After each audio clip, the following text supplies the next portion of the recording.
And he said, okay, I'm buying my son who's going to NYU as a freshman an apartment. He needs to be able to walk to school. So I sent him some $1, $2, and $3 million apartments, and he sent me back an $8 million apartment. And I was so excited to go see this apartment. Hello and welcome to Sprinkle.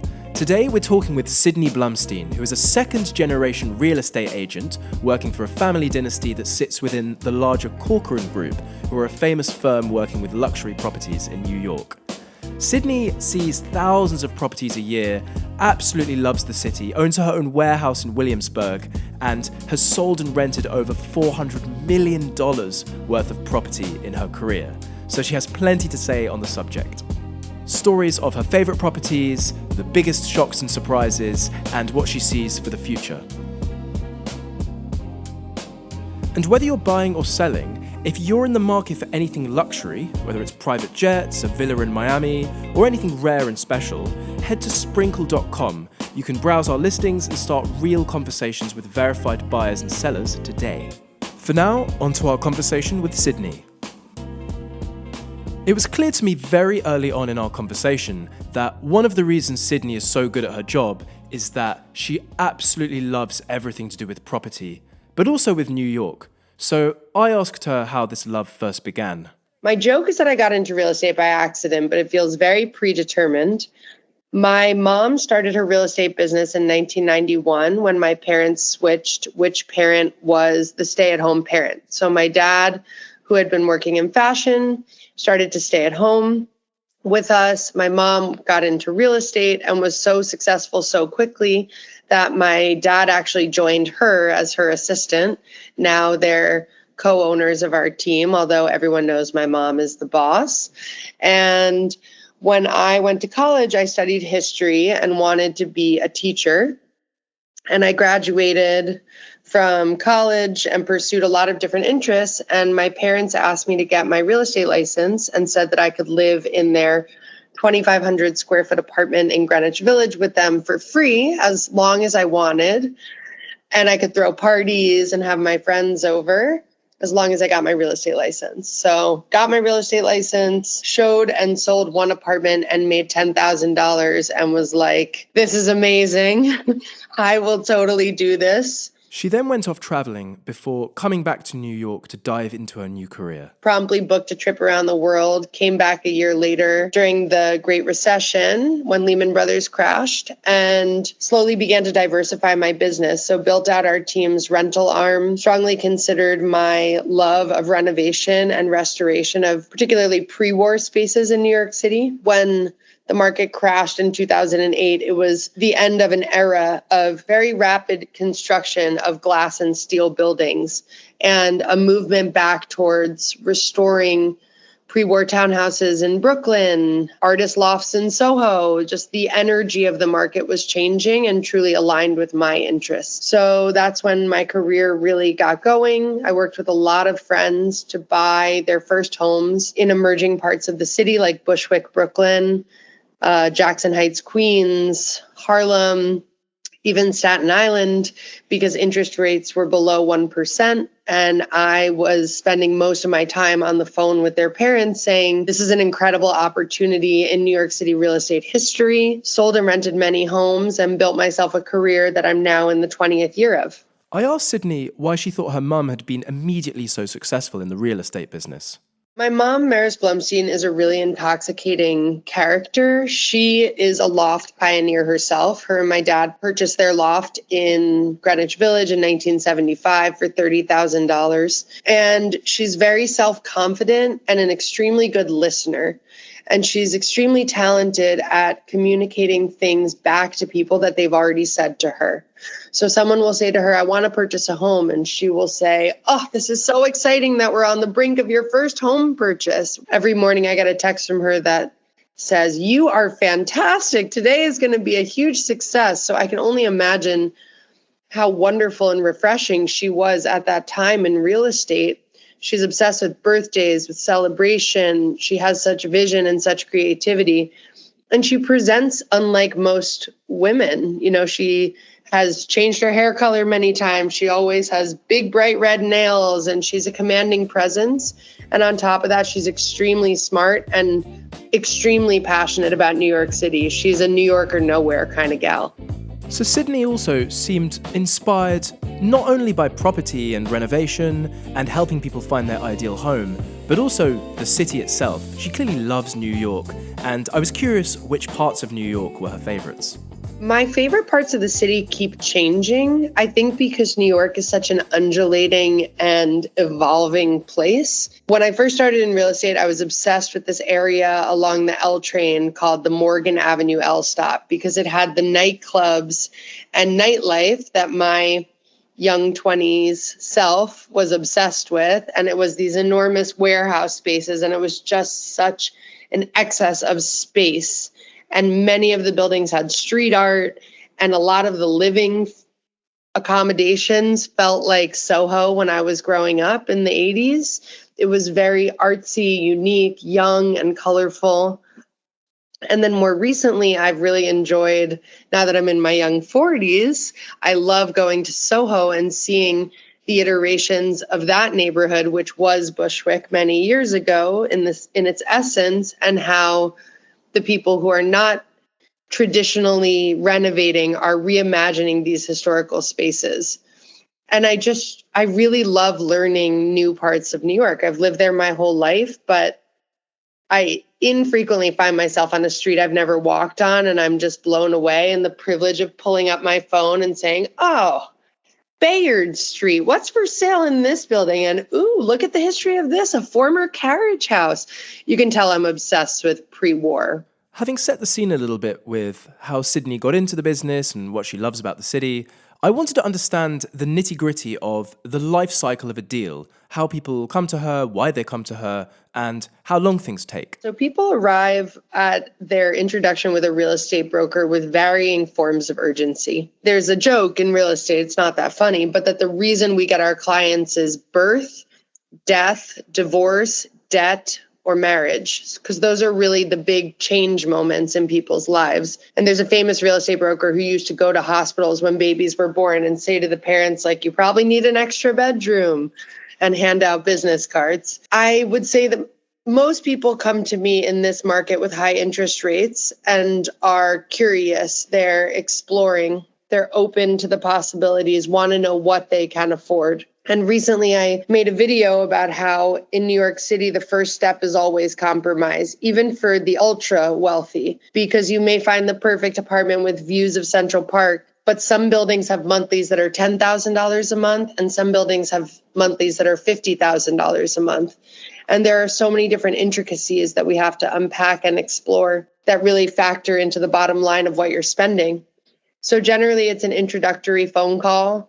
It's a ton of education on my part, which is why I've leaned into video in this video era, trying to save people a bit of time, because otherwise it's an hour-long phone call to begin. And then what's unique about our team is we generally put preparation before shopping. So we make sure people have their ducks in a row, because New York City is unlike purchasing real estate anywhere else in the world. It's not casual. We have our own systems. We use real estate attorneys, which is unique.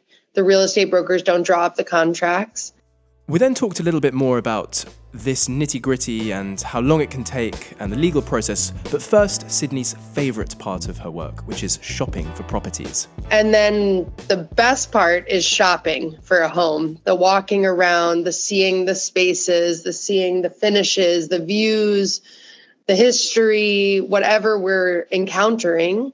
And then we begin the true torture and meat of the deal, which is getting the fantasy to become the reality. So how do we get the offer to get accepted? How do we get the accepted offer through the due diligence period? How do we get contracts signed? And then we're in this whole sub journey. If they're financing, making sure the building is approved. If they're purchasing in a cooperative, which everybody knows about New York City co-ops and how challenging they are, making sure they get through the board. And then once that's all done, if they intend to renovate, Department of Buildings can slow things down. So I would say that for most people, from the introductory phone call to moving into their home is a minimum of 6 months. Once I had a deal that closed in 30 days, but that was a many millions of dollars transaction. And the buyer had to be in New York to film a movie for a year, and they were unwilling to live in a hotel for $1,000 a night. Sydney mentioned earlier that New York is unlike anywhere else in the world if you're looking to buy property. I asked her why this was. I would say what's really amazing about New York City real estate and interesting to me, because I'm a millennial. I remember the time before cell phones. I really see the importance of phone conversations in the era of text and email. I understand and recognize the imperative nature of broker-to-broker relationships, off-market conversations, and knowing that for a price, anything is possible in New York City, which is so cool. That's why everybody wants to go there. You can be in New York City at 2 a.m. and say, I want pizza, or I want to go roller skating, or I want to see a dance show, and it's all happening. It's not just the culture, it's also the legal process that's different in New York. In a lot of other cities, when you hire a real estate broker, the broker is responsible for the legal portion of the transaction as well. So the broker will draw up the contract. They'll be more involved in the due diligence. The big difference in New York City is that many of our buildings operate as corporations, either condominiums or co-ops, but they have annual financial reports. They have annual expenses. Sometimes there's something called an assessment, or they're putting up scaffolding and working on the facade of the building for a year. Our real estate attorneys here are flat fee, and they help our purchasers after they have an accepted offer to ensure what they're purchasing is actually what they intended to purchase. And there are a number of things that real estate brokers are not required to disclose in New York City. Things about leaks, noise complaints, rodents, things that would only appear in the building minutes. So things that we generally don't have access to until an offer has been accepted and due diligence period begins. Stepping outside the world of New York just for a second, this is just a reminder that whether you're buying or selling, if you're in the market for luxury goods, whether it's a small aircraft or maybe even an apartment in Manhattan, then get yourself over to sprinkle.com, where you can browse our listings and start serious conversations with real verified buyers today. Anyway, back to our conversation with Sydney and a question I knew she would have a great answer to, which is, what is her favorite property she's ever worked on in New York? My favorite property I've worked with is the property I own. I was tracking it for 3 years. I had seen it on the market overpriced by about $1 million, and it's a single-story 1920s warehouse that was previously used as a plumbing supply store, and then 2 artists purchased it, and it has 15-foot ceilings. So they built a number of mezzanine bedrooms, and I saw it come on the market. I went to see it for myself. I knew it was overpriced. I bullied the broker about it. Fast forward 2 years, it had not sold. And I brought my husband and my brother there, and it was so amazing to open the door and see them both be as moved as I am. And 9 years later, it is so incredible to open the door to friends, or we rent it out for events, and watch people see all the parts of New York City they think have evaporated, exposed brick, beams on the ceiling, and not just beams, but 25-foot wooden pillars that were cut from enormous trees that no longer exist. And it's intoxicating. And one of the coolest sort of real estate brokerage components of it is about 2 years after we bought it, I was up on the roof looking in the backyard of the building that's behind us on the next street. And it was looking very dilapidated and sad. And I called my dad and said, what do you think's up with 224 Ainsley Street? And he said, give me an hour, and called me back. And he said, we're purchasing 224 Ainsley Street. So I need you to go over there and check out the inside of the building, which is so my father. He will never let a real estate opportunity go by. And I love that attitude. And it's really infused me with the confidence to say to my customers, when I see them walk into a place they can't afford, or it doesn't exactly match their goals, I say, wait, let's see if we can make this happen before we give up on it. At Sprinkle, we love stories, so I couldn't resist asking her for another one. In terms of sort of like a luxury story, which is interesting, I was 28 and I'd been working in real estate for about 6 years. And I got a phone call from a buyer I had never met. You know, the internet was a bit different in 2011. And he just said, "Hi, how are you? What's been going on? How's the market? Is it a buyer's or a seller's market?" And it wasn't really clear which it was at that time to me. And I'm not sure I had the confidence yet to say what I felt because we were still digging out from the Great Recession. And he said, "Okay, I'm buying my son who's going to NYU as a freshman an apartment. He needs to be able to walk to school." So I sent him some $1, $2, and $3 million apartments, and he sent me back an $8 million apartment. And I was so excited to go see this apartment. I went to see it. Every video that I sent him is me like, "This is amazing. This is so cool. Your son is going to be the coolest. He's going to have so many friends. Can I come to these parties?" And the client flew in, purchased the apartment, son moved in. And when he graduated from college, he pulled me aside and was like, "Thank you so much. That was incredible." Just get to be along for the ride with people. I get to see couples move into an apartment and have a baby. I get to see my favorite warehouse in Clinton Hill, Brooklyn, which was so cool as an artist loft. I helped sell it, and my friend who owns it now made it even better and more elegant and more modern. Real estate is just amazing, making something out of something or out of nothing. And then it's a place where you can eat and sleep and entertain. And then you also get the human friendships and connections, and there's money involved. It's just the coolest, just a fascinating business. It has so many tenants, no pun intended. So these are great properties and great stories, but I was curious if she had any stories of a deal that got away. I grew up with this narrative. My parents bought their loft, which is right near Washington Square Park, like I was saying, in 1975. For $36,000. I would say now that apartment's probably worth about $4.5 million. And it's been 50 years. So anything that you wait long enough will appreciate, right? But the neighborhood got better and better. And they said that 3 years after they purchased their apartment, the apartment below them was available for $140,000. And they were like, "No, way too expensive." And recently that apartment sold for almost $4 million as well. So they have always said to me, if you go see something and it's incredible and you're not going to buy it, find the person to buy it and kind of don't rest until you do.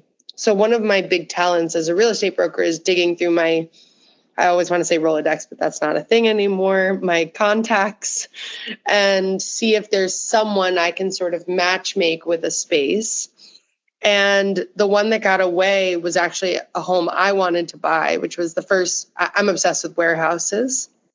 And there was a warehouse in Bushwick, East Williamsburg at 1 Knickerbocker. And I was just the most blown away by it. I wanted to buy it. It was on the market for 1.4. I called like 27 different friends to try to go in on it, but it was sort of before the crowdfunding. And it didn't work out. And about 4 years later, it sold for 3.5. So, I mean, I keep mentioning the numbers because it's significant, but it's also the feeling of a space, which doesn't get talked about on the real estate TV shows, but is very aligned with my family and our hippie nature is, how do you feel in here? We can work backwards to the money. There's always money. You can find money, but the feeling, do you feel like you want to wake up here every day for a while?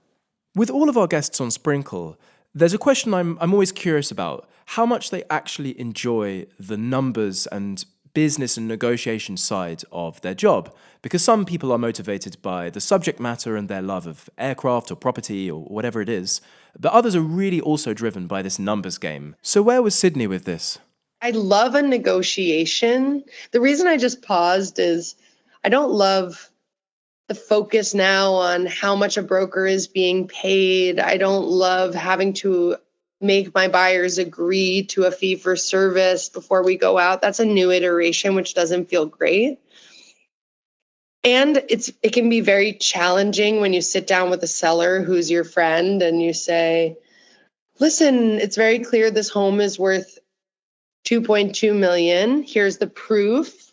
I do this every day for 20 years and they say, thank you so much. I want 5 million. And then navigating those challenges and deciding whether or not your time is worth using on educating your customer to what is the real situation. But I do love a negotiation. Like, we have a property on the market right now. We just got an offer today. I always slow down, think about how I'm going to structure it, think about how I'm going to communicate it to my seller. And it's very exciting. It's thrilling. And it's unlike most other feelings I've felt, short of like making a half-court basket at the end of a basketball game, when you just each step of the process is so exciting. We have an accepted offer. We found the right place. The contract got signed. The closing was today. So it's a lot of celebration and enormous lows. I'm overselling it because it's early in the morning and I've had a couple cups of coffee. But it's also, I can tell that we're moving into a better market that's either going to be improved or completely fall off a cliff. And both of those are opportunistic. And I'm looking forward to just a shift from what we've been working within. Still on the hunt for stories, I then asked probably my favourite question to ask my guests. Did she have any really surprising or unusual deals, whether it was the property or the person, situations where she just really didn't expect it? I think I'm an unusual character, so I don't get surprised that much, maybe because I was raised in New York City in the 80s in a loft by cool parents. So I saw a lot of stuff. In my early days of showing rentals, I was really surprised how many keys to how many apartments I was gifted. You know, they would just be like, you're going to show these 6 apartments. Here are just like the keys to people's homes, which really wouldn't fly anymore. And how many crazy things I walked in on, like people having sex in the middle of the living room, people breaking up 20 pounds of weed into baggies, an apartment that was literally a room with a shower next to the sink in the kitchen that was $2,500 a month on the 7th floor of a 6-story building. One apartment I went into was clearly being run as a laundromat. They had like bags and bags and bags of other people's clothing, and they had installed like 6 washer dryers in this 2-bedroom apartment. So the rental chapter was really interesting.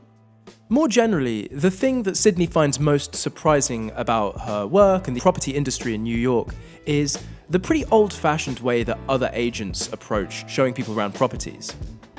The thing that surprises me the most is some of the like old guard brokers in New York City are like fragile dinosaurs, and they show these apartments in this way that feels like it's from a book that was like distributed in the 50s. That's like, and this is a kitchen.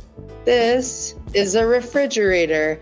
And so many of my clients in this era are impatient and move fast because of the scrolling era, and just they can look at a 4,000 square foot apartment in 20 minutes if they want to. I will say I see between like 5,000 and 7,000 spaces a year. So it can get very challenging to remember all of them. I will generally see between 6 and 8 apartments in a day with a customer. When I was looking for my own first apartment, I looked for 12 years. I just couldn't stop. I just kept thinking there was going to be something better around the next corner. It was clear that Sydney was very perceptive about the industry and had her own unique perspective on New York property markets. So I was curious to ask her whether she spotted any trends and what she thought the future would bring for property and real estate in New York. Something that keeps coming up, which I think is really interesting, is there's been a trend in the past sort of 10 years to return to homogeneous interior design. So white waterfall marble, grays, whites, and blacks, very clean design. And I feel the expectation has been that the individual will then fill it with their color, their art, their collections. But what I'm noticing is that it's making it harder to differentiate between different apartments. So in the last, I would say, year, 18 months, I'm starting to finally see some color get infused into design. And I also feel the era of enormous, super tall towers where you have to wait 20 minutes for an elevator or don't really get to know your neighbors is not as popular now. And I mean, you can see my home. I love color and I like when things are different. And I think for a long time, brokers were just telling clients, like, take all your stuff out of your space, paint it white, make it look like anyone's canvas. And now the mentality is, wow, it's so colorful and interesting in here. This is great. Let's do more design shots. We're starting to see a lot more like small design shots of like just this piece of the tile or like this portion of the wood. I think there's a bit more risk taking. And I think more significantly and sort of adjacent to real estate, the trend of real estate being online, of property videos, of shopping from the comfort of your own couch has a bit of a double-edged sword situation. So one, it's created an idea that the real estate broker is actually an actor and performer, and the spaces are their backdrop or their stage. And in many cases, I don't find that those homes are moving for the prices they could. That's just like a celebrity or high net worth pool, just sort of trading real estate playing cards rather than homes. And on the other turn of the coin, I feel like there are a lot of agents now working significantly harder to make a bigger impression and hold themselves to a higher standard. It's not really a business that you can call it in for anymore because people can Google review you or Yelp review you. And reputation will always be imperative. So with this in mind, I asked what was probably a slightly selfishly motivated question. By now I'd started questioning my life choices and decisions around my career. Sydney's job just sounds amazing, and what a cool place to do it too. So I asked her whether she thought it was a good time or a bad time to become a real estate agent in New York. I think it depends where you're living. I don't know for sure about other places. Sometimes I do referrals to other states and I get to meet some of the agents that we may be referring to, which is very useful to me. I get a sense of their marketing techniques. I will say there are still a lot of uninnovative people in real estate who think you just take photos and do a floor plan and put the listing up and cross your fingers. And those are the people who generally get fired and replaced. But if you like to watch Emily in Paris and you like to get creative and innovate and use a space in a unique way, and also if you like to open doors and say like, hi, welcome home, then real estate is probably for you. But it's a lot of plate spinning and balancing different energies. And I will say some days I find myself waking up very stressed because of something completely outside of my control, but I'm emotionally holding my customer, or elated because I made a deal, but unable to sit in that joy because I have another customer who needs me more urgently. So the historical mantra with real estate is you need to be able to carry all your bills for at least 6 months to a year without making a dollar. Before you get into real estate, you need to really work on your network because your network is your net worth. And you really have to be comfortable doing what we're doing right now, which is talking to strangers, selling yourself, explaining things clearly, speaking with confidence, and being a trusted advisor and co-decision maker. Real estate is a lot about decision making, decision fatigue, and risk tolerance. So you need somebody alongside with you who can help you go down that road and feel good about it. And so I was curious, this sounded like it was probably the hardest part of her job, right? The emotional battle with the winning and losing, closing deals, not closing deals. I think the hardest thing about my job is letting it go at the end of the day. I often dream about my clients, about my transactions, about things that are outside of my control, and remembering to not come home and sell my husband on things like what we're having for dinner. So I'll be like, well, we haven't had Thai in a week because we had Italian 2 times. And he's like, if you want Thai, we can have Thai. You don't need to make a case for Thai. And I think also holding people's disappointments or frustrations when things don't go the right way, when they have a home that got away. I was with a client yesterday and I spent like 7 months trying to convince him to buy something it was so clear he wanted. And when I saw him yesterday, so this was already about 2 years ago, he was like, why didn't I listen to you? And instead of digging in on that, I just said, how can I communicate with you better next time this happens? It's not my fault, but I'm a Jewish mom, so I'm going to hold it and stress about it as much as possible and write in my journal about it. But yeah, letting things go, remembering that I'm not completely in control, and also riding the waves of a changing industry in a multi-generational business with boomer parents, millennial coworkers, and my assistant is Gen Z and moves a lot faster than me. But it's an imperative business. They keep trying to get rid of us, and we keep showing our value. I like to finish off our Sprinkle conversations with a little fun question. So I asked Sydney rather cheekily, if it weren't New York, where would she live in the world? New York or nowhere, babe.